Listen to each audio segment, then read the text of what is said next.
Hello friends, welcome back to epeolatry. In today's lesson, I shall tell you the story of Lucy Maud Montgomery's Our Runaway Kite. I have already introduced you to the author and discussed about the characters, theme and the title of the story in last session. If you have not watched that video yet, you can watch it from the link given in the description. It will be helpful for you.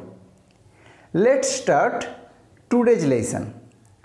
Our Runaway Kite tells us a very entertaining tale of how a kite, a runaway kite, that means a lost kite, unites a brother with his long lost sister and a young girl and a boy with their relatives, with their cousins and aunt.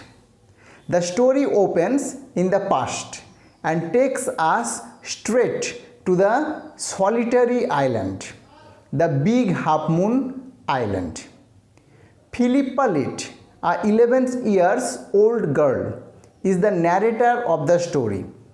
She begins the tale at a time when she lived with her brother Claude and her father in the Big Half Moon Island. Remember one thing, Philippa and Claude were named after their grandfather and grandmother. That means the name of their grandparents were also Philippa and Claude. Their names along with the kite get them together with their relatives. Back to the story again. Philippa's father is the keeper of the Big Half Moon Lighthouse. I think you know what is a lighthouse. Lighthouse is a high tower equipped with a bright light, a very strong light and lenses that help to guide ships to a port at night and alert sailors about various dangers. Philippa tells us that they were alone on the island then. They now live with Aunt Esther and her children Mimi and Dick. But when the story begins, they even did not know that they had any relatives. As there was no other human being on the island, they were pretty lonely there. But don't think that they were unhappy. Philippa and Claude enjoyed each other's company. They played together and never quarreled with each other.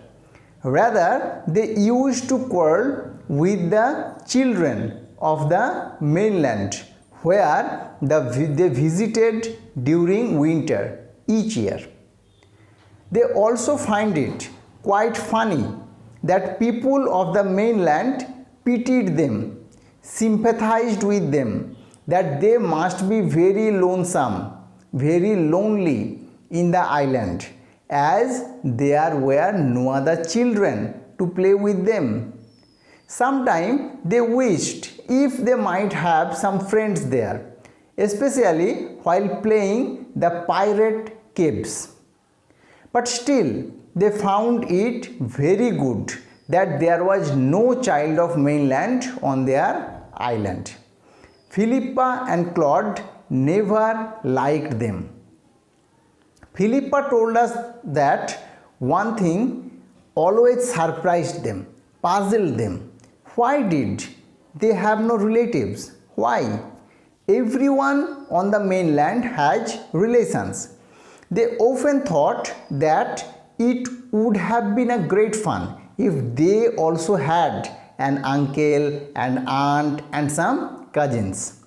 So one day they asked their father, "Have you no relations?" They noticed a change in him.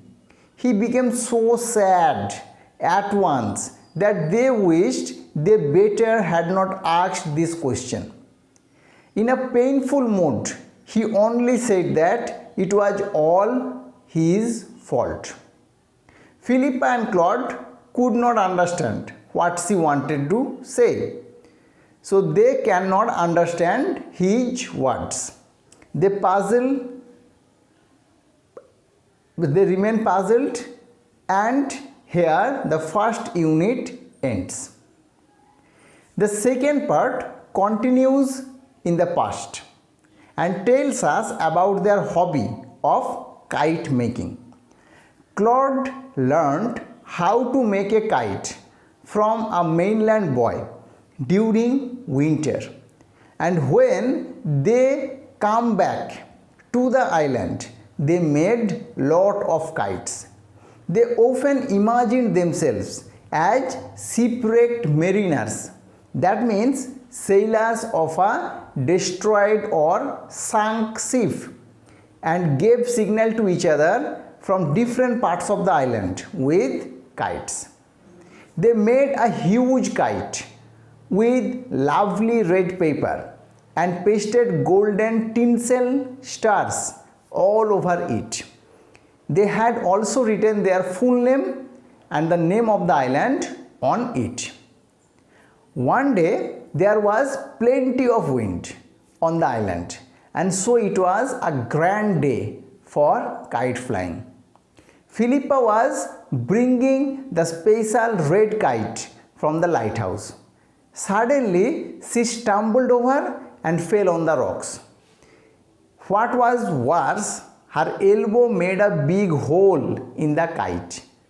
She was surprised that such a little elbow can create such a big hole.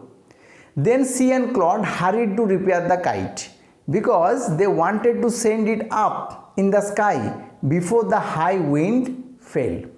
So they rushed to the lighthouse for some paper. They got a very old letter in the bookcase in the drawing room and used it as there was no more red paper. It was the very letter their aunt once wrote to her brother, that means their father, long ago. They did not know anything about it. They made the kite, putting the old letter on each side of the kite and dried it up by fire. Then they started to fly the kite again. Soon the kite soared in the air like a bird, as the wind was grand and glorious. Suddenly the cord was torn and the kite flew over straight to the mainland. But that's not the end of the story of the kite. The third unit begins 1 month later. Philippa tells us that one day her father received a letter then he went through it. At that time his eyes were full of tears. Then he said to his children, "Do you know what has happened to your kite?" After that he told them the untold story of his own life. So now the story goes to a more ancient time. Once he had also a brother and a sister. One day he quarreled with his brother and left home in anger. After a few years he felt sorry and went back home.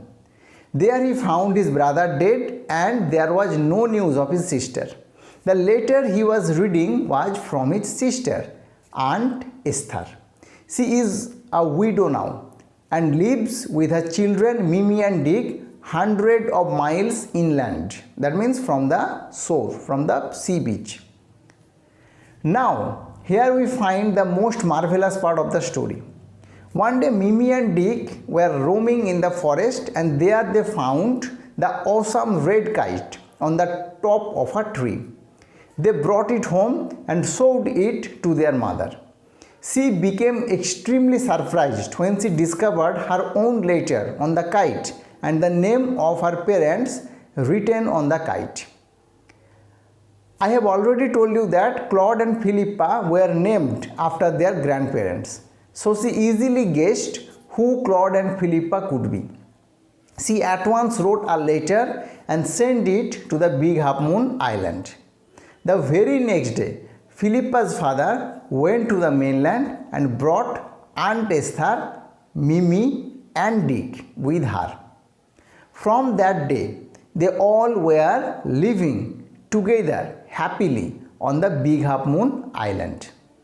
In this way, their runaway kite meets them with their relatives, reunites them with their relatives.